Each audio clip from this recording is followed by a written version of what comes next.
Hi, this is Mrs. Knopf, and today we are going to continue working in our method book on the trumpet with line 31, Good King Wenceslas. And as always, I have to point out what I really like about this method book is at the top of every page or every other page as needed, there is a fingering chart that focuses only on the notes on that page. So on this page, we have a G on the second line. That's a concert F, and it's open, so no valves down. Then on the first space, we have an F, which is concert E flat, and we press the first valve, the one closest to the mouthpiece. Then we have an E, which is on the first line. That's a concert D, and that's the first two valves all the way down. Then we have a D, which is one space below the staff. It is a concert C, and it's the first and third valves. And another thing that I would like to point out, whenever you play a D or any combination of 1 and 3 or all three, you want to try to kick the third valve slide out right here, and that will help the note play more in tune because 1 and 3 and all three valves down, those are very sharp notes. So that just helps with your intonation. And finally, we have a C, which is concert B flat. It is located one ledger line below the staff, and it is open just like the G, no valves down. So now let's look at line 31 and see what all we have.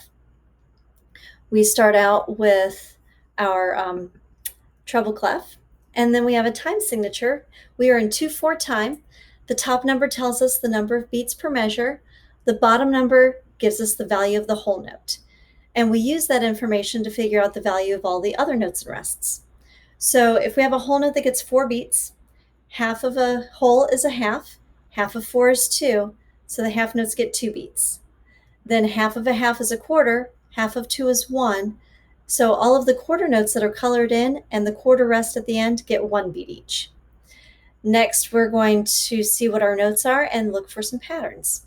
So we start out with F's on the first space. First valve is down. We have 3 in a row, and then we go up to a second line open G, back to 2 F's, and then go down to a half note C.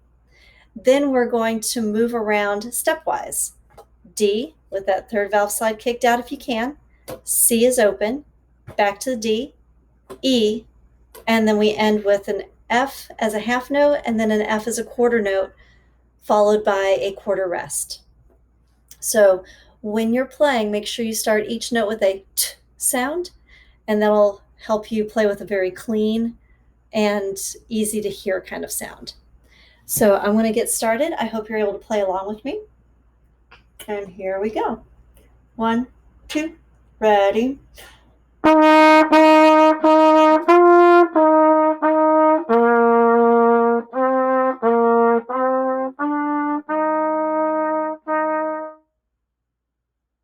And that's it for line 31.